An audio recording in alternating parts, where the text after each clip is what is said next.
Let's see. Few insights, people. Not sure if... Let's see if that can hold. God.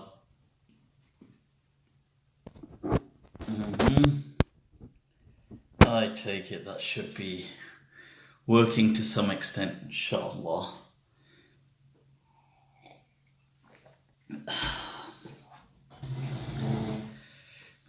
Alright, so I can see some people are tuning in. It must be working. Right, inna alhamdulillah wa kafa wa salatu wa salamu ala rasulih al-Mustafa wa ala ibadihi alladhina irtada wa man bihudahu ihtada wa bi athari ahli al-Madinati iqtafa wa ba'd. Salaam Allahi alaykum, people. Ahlan wa sahlan. Right, so just want to share a few insights. I'll just let 1-2 other people kind of tune in. Those of you that are, sorry, it's on this, I'm not using my iPad here, and I've got it on this table, so sometimes it might shake a little.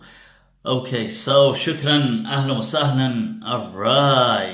Alright, Muhammad Aqib Khan, all the way from Kashmir. Wa alaikum assalam. Tasharrafna.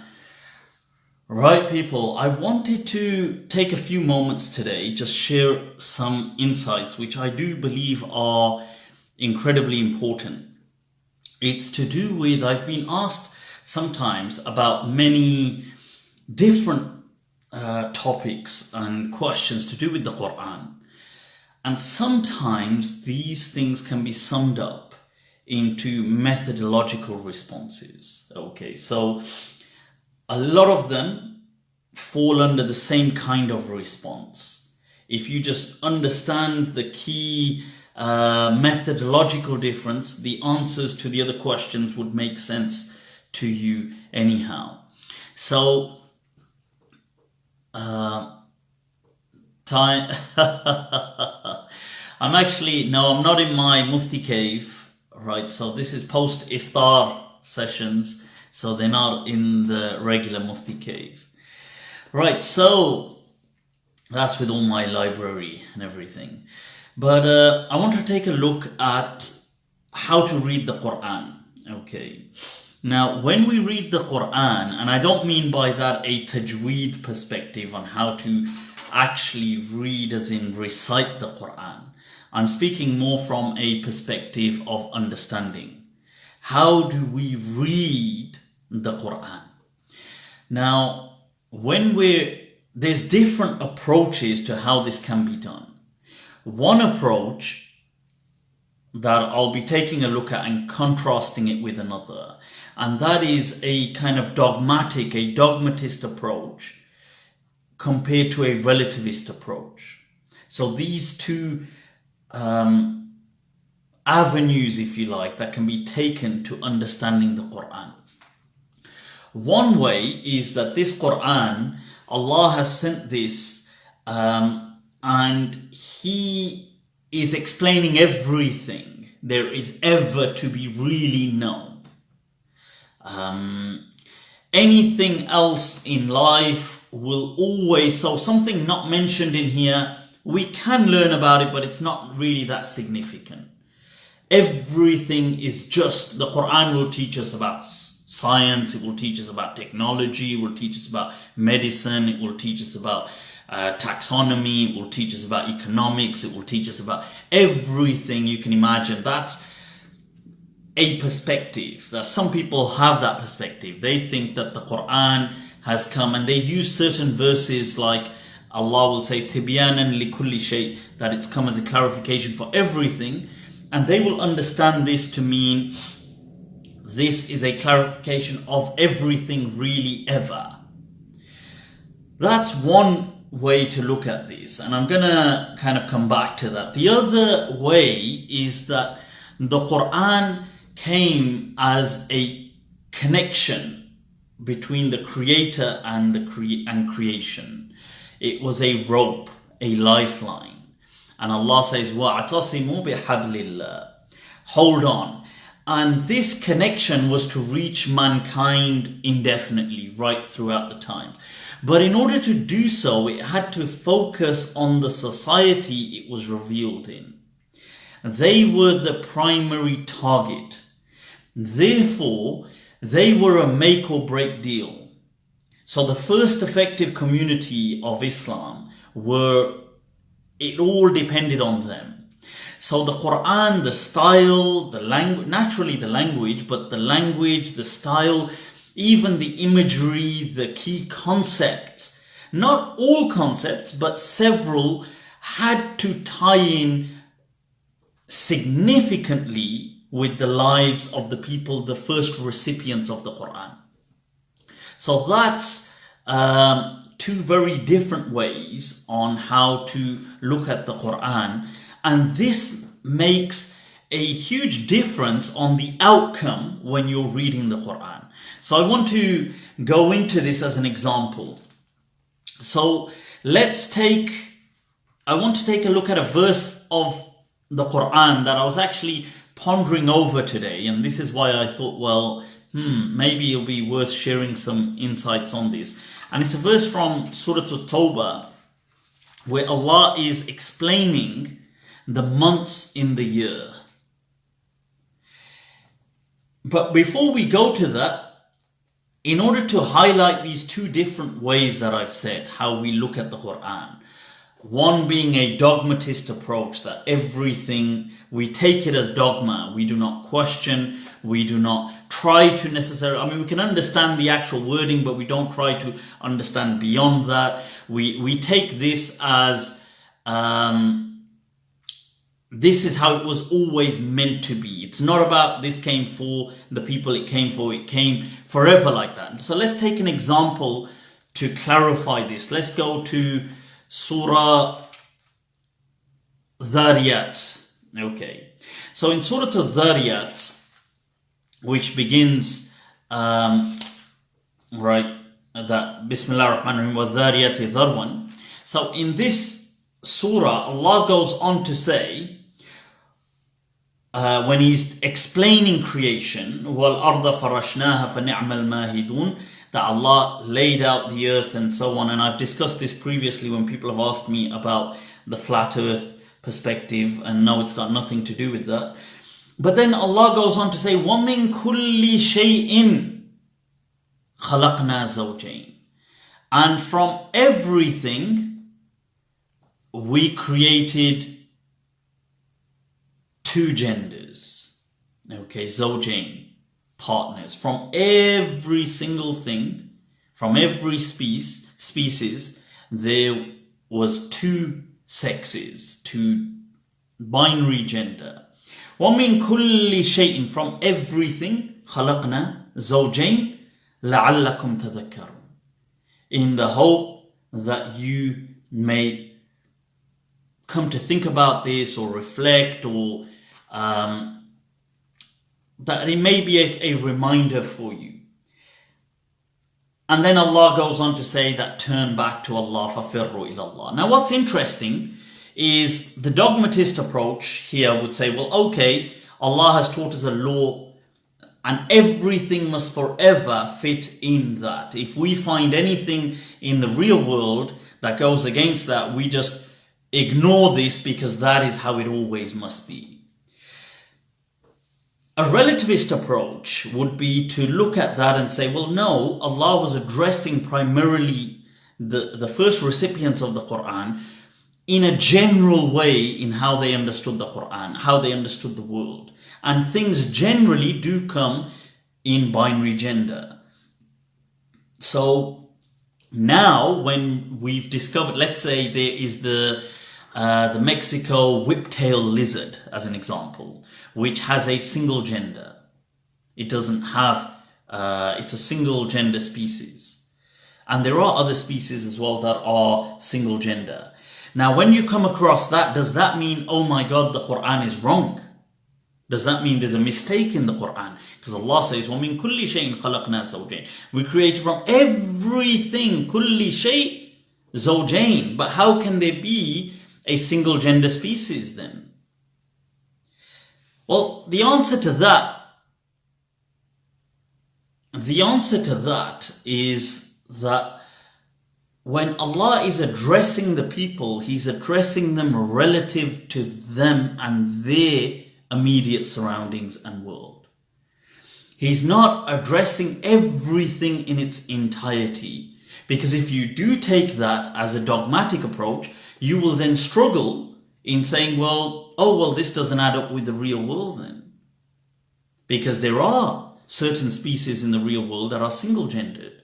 They are not binary gendered as in male and female. So that's an approach I wanted to highlight. People, I say unfortunately, but there are Muslims who push sometimes this very dogmatist approach. I think there's another philosophy in why they push that, and that's usually because a very sectarian mentality carries a dogmatist approach because it serves obedience to the actual sect.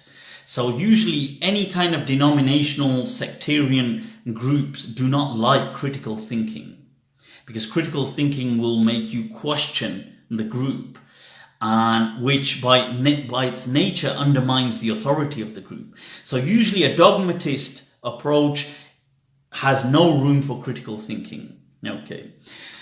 Now coming to this verse that I wanted to speak about in Surah At-Tawbah.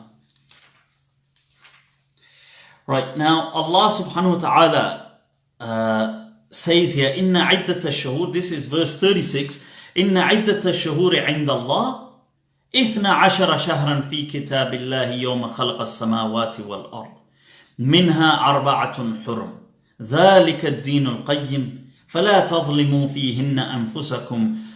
Right, so up to there. Now, this verse, Allah is saying that the number of months according to Allah are 12. Fi kitabillah. Now what does this mean? In the book of Allah, or some people have said in the knowledge of Allah, some people have said fi taqweemillah, in the sunan of Allah that He has laid up. Yawma khalaqa as-samawati wal ard, the day He created the heavens and the earth. Minha arba'atun hurum, of them are 4 holy or sacred months. Dhalika ad-din al-qayyim, that is the precise deen. فَلَا تَظْلِمُوا فِيهِنَّ أَنفُسَكُمْ, do not oppress yourselves or others amongst you in these months. Now, what does this mean? Why do I want to focus on this verse? Because this verse caught my attention. Why it caught my attention? One, obviously, the aspect of the holy months, which I'll come to. By the way, Ramadan is not one of those holy months. But I'll come to that in a moment. Two, this thing of, does that mean 12 months in a year is a sacred is this a divine decree and measurement of time? And that is important to understand, because the lens you now put on will entirely change the result for you. So there's one way, like if we put on now the dogmatist lens and read that, we would understand, they would read that like this. And this is why I want to show diverse ways of reading the Qur'an.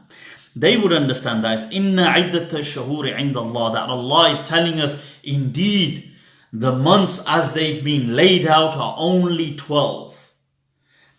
That is according to the decree of God from when He created the heavens and the earth. And of them are 4 sacred months. So these 4 sacred months have existed since time immemorial. And from the beginning of time, they've been 4 holy months. And these 4 holy months are, they begin with Dhul Qa'dah, Dhul Hijjah, Muharram, and then Rajab. Okay, so that's a dogmatist way of looking at this. The other way is, so have all cultures always had 12 months in a year? And this is what kind of got me thinking when I was thinking about this. the other day, and I thought I'll share this because it's not actually true. Many cultures had actually had varying calendars, many of them 13 months in a year. So amongst them, even till today, the Coptic kind of calendar has 13 months in a year. Historically, many civilizations, the Mayan civilization, the kind of Inca, the ancient, so the South American ancient kind of civilizations, ancient China, parts of ancient India, other civilizations had actually 13 months in a year. Even recently, in the beginning of the last century and from the 19th century, there was a movement to kind of turn the calendar, the common calendar that we have, which is 12 months, there was a movement to turn that into a 13-month calendar consisting of 28 days. One of the key proponents to this was those of you that have heard of Kodak, the camera. Well, one of the I believe he was the founder of that. I think his name was Eastman. I think George Eastman. He was actually one of the key proponents of this movement called the International Fixed Calendar. And it would have 13 months and each month would have 28 days. And that would be spot on. Each day would begin with Sunday. And it would be the same every year. So there would be 13 months, they would all have 28 days. Now there would be one extra day which they proposed to call null day. It doesn't actually count in any week or any day or any month.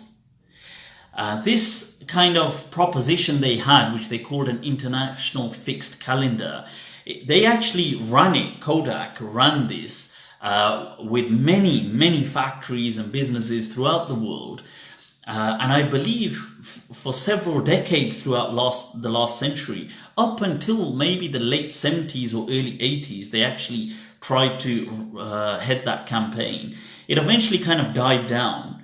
But what's interesting is that approach, they said it was more effective for business and things like this because the dates and the days were always set.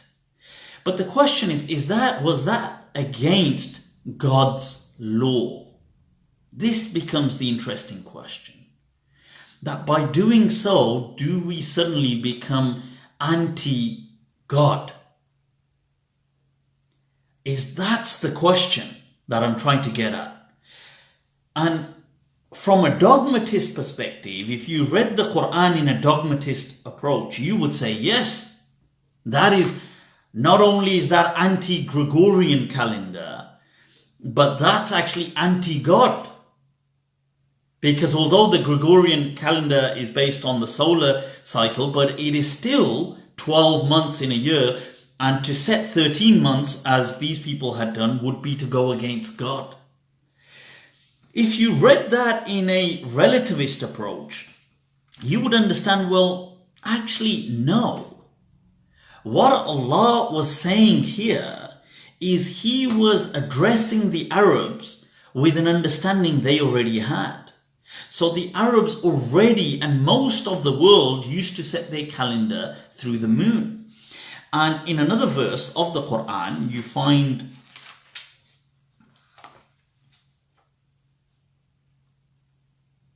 Allah mentions that He says in Surah Yunus in verse 5, هو الذي جعل الشمس ضياء والقمر نورا, that Allah made the sun a source of light and the moon a kind of light. وَقَدَّرَهُ مَنَازِلَ, and He set out for the moon certain set stations. Set manazil is how it lands or how it appears to land. لِتَعْلَمُوا, so that you may know, not Allah, so that you may know عدد السنين, the number of years, وَالْحِسَابِ, and keeping account, records. Right now, so Allah is saying, and then He goes on that these are signs of Allah. يُفَصِّلُ الْآيَاتِ لِقَوْمِ يَعْلَمُونَ. He explains His signs for people that may have knowledge. Now, Allah set this out because all civilizations, or all people, no matter how primitive they were, they all had access to the moon. They didn't have to be huge astronomers. They didn't have to. The moon was something that people could set as an easy calendar for them. But many civilizations, like I said, in South America, ancient China, ancient India, different parts of the world, had 13 moons in a year, not 12. Tabari highlights that certain Arab tribes were trying to have 13. So for a people to prosper, they need to have certain accounts. They need to set out calendars, set out records in order to prosper. Now for them, Allah had laid out that, look, it is 12. That those who are trying to disrupt this at the time are doing this to no avail, but they're just disrupting the other people who are trying to get ahead. Now, the interesting thing here is that the Arabs from the time of Ismail alayhi salam believed in these 4 sacred months in a year. They were 3 which follow each other. So beginning with Dhul Qa'dah, Dhul Hijjah, so these 2, and the months of Hajj, Muharram which comes after, and then Rajab which is on its own later on, which comes before Sha'ban. So this was from the time of, some say, Ibrahim or Ismail alayhi salam. The reason they had this was so they can do Hajj, so they can get ready Dhul Qa'dah, they sit down, stop fighting, they head to the Hajj, and Muharram so they can come back from the Hajj safely. So this was done in a way that it would allow people to do Hajj and Rajab, so people could do that they could do Umrah on their own in safety and come back. And there was some difference of opinion with certain Arabs. People like, I believe it was Rabi'a, they would call Ramadan Rajab, and some tribes like Quda'a would say there's no holy months, and they would just do their own thing. And I believe there were some other tribes like they and 1-2 others that rejected the sanctity. But the thing is, the situation of the Arabs required, for them to prosper, it required some kind of, if I can say, universal agreement on measurement. And 2, it required them to have some sanctity so they could prosper, so they could put aside bloodshed and fighting. Now you would think, well, what's so important about not fighting in these 4 months? Why not just say there shouldn't be any fighting at all? Because in essence, there should be no fighting. But the Arabs at the time were in such a state that if the focus was just universal, it wasn't going to happen. They would not embrace it. The only way they could embrace it was in this partial message. They could embrace this. So there were many Arabs that would say, okay, we won't fight in these 4 months, and that much we'll embrace. So for them, this is laid out in a way that is digestible. And some of the madhabs kind of, I believe, like, I don't agree with their understanding, like the Shafi'i madhab that went on to say that these 4 months are so holy that if anybody, even out of the Arabs' time, that if somebody commits a crime in them, they have to be extra penalized. To me, that's a misunderstanding of the Sharia. So this whole point is that it's for the Arabs to be able to kind of prosper. So they would say somebody would hate that person so much, he would want to kill him, but because it's a holy month, he would let it be. So Allah was not trying to say that this is for the whole of mankind. Since we created the world, there were these 4 holy months. Because if you lived in South America, let's say back then, what difference would it make to you about these holy months? Like, you wouldn't even be, apart from you wouldn't even have 12 months in a year, you would have 13 months, most likely, as the South Americans did until the kind of until the kind of Christopher Columbus, and then followed by the whole colonial kind of powers came over. So what difference would it make to you if you were in ancient China about Dhul Hijjah, about the month of Hajj? It wasn't. So if this was for time immemorial, this was since pre-eternal time that these 4 months were holy, it wouldn't make any sense. Like if there was no Hajj, and we know all the different prophets had a different Sharia to them. So let's say, people in Nuh alayhi salam's time, there was no Hajj that people were doing. So what would be the purpose of having Dhul Hijjah as a holy month? And they would have had their own months.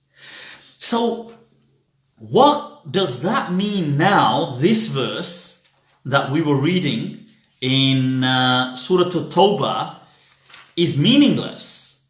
That the months of the year are 12 according to Allah. Fi kitabillah, in the law, kitabiyah means like the laws as He's laid out relative to you. The day He created the heavens and the earth, He knew that you would arrive at this situation. He knew that. And from amongst them, for you to prosper, it was important that 4 were set aside as holy months, in order to kind of allow you to kind of shed these feuds, these kind of blood feuds that you've got gradually. Okay. So that, and this, ذَلِكَ الدِّينُ الْقَيِّمِ, people like Al-Hafidh al-Baghawi said that that actually meant that is the measurement, the kind of natural measurement, not Deen of Islam. So does that mean this verse now it's just circumstantial, or does it actually mean much? Well, actually it means a lot, because it shows that the Qur'an, Allah is addressing people about nature that is relevant to them. He's highlighting that the systems being put in place result in progress. He's highlighting certain compromises that they have to make amongst themselves and cooperations. He's highlighting that Allah in His knowledge knows these things from humanity. And Allah is highlighting that humans working towards this is part of Allah's plan and divine decree. So I just wanted to share some of these and the diverse approaches. So you've got this particular verse as an example, when Allah is speaking about 12 months in a year. Is that a holy decree? Is that how God always wants calendars to be? And the example I was looking at was, let's say you had the international fixed calendar, which worked on a 13-month of 28 days each, with a set week, with set days for all time, with one extra day in a year called a null day, which didn't fit anyway. Would that be anti-God? And that was the example. And I was saying, well, if you came from a dogmatist approach where no, anything that's mentioned in the Qur'an, Allah is never mentioning it relatively. He's always mentioning it universally. Everybody has to. So this, when Allah said about these 4 holy months, the 4 holy months applied even to the Mayan kind of dynasty civilization, and the whole Inca and the South American and the ancient Chinese and the ancient Indians, and applied to everybody even though they don't know about this. Or you could take a relativist approach and you'd say, well, no, these months are not necessarily per se that they have to be 12. It's just that this is what most humans would kind of go with, and it worked. And Allah was addressing the Arabs of the time, because for them, some people were causing disruption and a system was needed. So I hope that's, inshallah, of some help. I just wanted to highlight different perspectives really in looking at the Quran, how these perspectives sometimes are fueled by certain other background kind of maybe dynamics, like depending on a group or a sect you belong to or your way of thinking, and how that results in a different understanding of the Quran. Right, people, that's it. If there's any few questions, I can maybe take 1 or 2, but then we can maybe wrap this up. Just want to share some of those insights. That was pretty much it, people.